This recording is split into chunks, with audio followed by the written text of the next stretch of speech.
Toshakhana part 4 जो नैब ने case start किया है उसकी आज समाअत थी और इसमें आज फिजिकल रिमांड जो है बीबी साहबा का, खान साहब का आज मुकम्मल होना था। तो वो रिमांड जो है दोबारा 7 दिन के लिए दे दिया गया है, नंबर 1। नंबर 2 बात यह है कि इस केस के अंदर अगर देखा जाए तो इससे पहले खान साहब और बीबी साहबा को 14 साल इस केस के अंदर सजा हो चुकी है, वो सजा मुअत्तल हो गई। और उससे पहले खान साहब को जो जज हुमायूं दिलावर ने फैसला दिया था 3 साल सजा दी गई थी, वो भी आपको पता है कि खान साहब की सजा जो है खत्म हो गई। तो इस तरह से ये किया जा रहा है कि ये चौथा केस स्टार्ट किया गया है तोशाखाना के हवाले से, झूठा केस।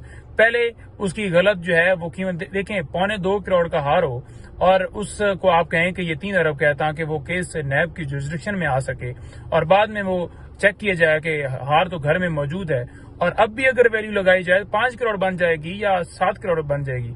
तो आपने गलत वैल्यू लगवा के और आपने 14 साल सजा दी।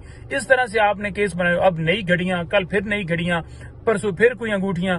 तो इस तरह से ये चाहते हैं कि बार बार जो है वो केसेस बनाए जाएं और एक ही मामले के ऊपर केसेस बनाए जाएं।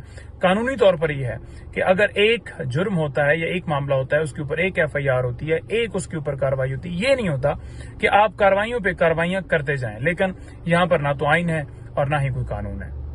नंबर 2 बात मैं आपको बताना चाहूं कि आज जैसा मैंने सुबह बताया था कि अलकादर ट्रस्ट केस की भी समाअत है, अडयाला जेल के अंदर वो समाअत हुई और उसमें परवेज खटक और उसके साथ साथ जो हैं वो जुबैदा जलाल, वो सारे उनके ऊपर क्रॉस एग्जामिनेशन था जो आज मुकम्मल हुआ है। तो आप देख लें कि ये परवेज खटक जहां पर इसका कितना मकाम था और आज ये 0 हो चुका है।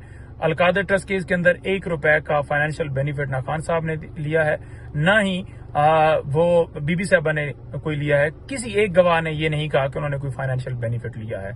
अलकादर यूनिवर्सिटी बनाएगी, एक अच्छा काम किया गया जिसके ऊपर ये केस बना दिया गया। खान साहब और बीबी साहबा अलकादर ट्रस्ट जो है उसके अंदर ट्रस्टी हैं। पैसे आए बाहर से और वो सुप्रीम कोर्ट में आए, सुप्रीम कोर्ट से जो मलक रियाज के पैसे थे वो हुकूमत पाकिस्तान को चले गए। तो फिर केस किस चीज का बनाया गया है, केस किस चीज का चल रहा है? जितने गवाह लेकर आ जाएं, केस में कोई जान नहीं है, झूठा केस है, सिर्फ पॉलिटिकल कार्रवाइयां जारी हैं। उसमें जुमे के लिए समाअत मुलतवी हुई है, जुमे को दोबारा जो है समाअत होगी। मजीद गवाह वो तलब किए गए हैं जिनके ऊपर क्रॉस वगैरह होगा। अच्छा, इसके अलावा इस्लामाबाद हाई कोर्ट में जो ये रिमांड जो है वो जिस तरह तोशाखाना केस के अंदर गिरफ्तारी डाली गई थी, उस गिरफ्तारी को चैलेंज किया गया था इस्लामाबाद हाई कोर्ट में। जो आज पिटीशन वहां पर लगी हुई थी कि खान साहब और बीबी साहबा को जो गिरफ्तारी डाली गई है वो गैर कानूनी है और उनकी रिहाई के अहकाम फरमाए जाएं। तो उसमें ऑब्जेक्शंस, जैसे आपको पता है, ऑब्जेक्शंस दूर हुए हैं। अब देखते हैं जब समाअत होती है नेक्स्ट, तो इसमें जो भी फिर आगे अदालत फैसला करती है। लेकिन मैंने गुजारिश की कि इस तोशाखाना केस के अंदर खान साहब और बीबी साहबा ने बेल अप्लाई की हुई थी। तो जब बंदा बेल अप्लाई कर लेता है तो वो जब कोर्ट से रजू करता है तो अदालतें प्री बेल दे देती हैं। जानबूझकर नहीं दी गई, नोटिस किए गए ताकि गिरफ्तारी डाली जा सके। तो ये एक इसके अंदर ये मामला किया गया। अच्छा, इसके अलावा मैं आपको बताऊं कि लाहौर हाई कोर्ट के अंदर जो मैंने बताया था सुबह, जो खान साहब की बेल्स खारिज हुई थी उनको ऑर्डर्स को चैलेंज किया गया था। और दूसरे नंबर पर जो मुख्तलिफ मुकदमात में जो है वो गिरफ्तारी डालकर रिमांड लिया गया था वीडियो लिंक के जरिए। वैसे पेश करना हो वीडियो लिंक के जरिए पेश नहीं करते।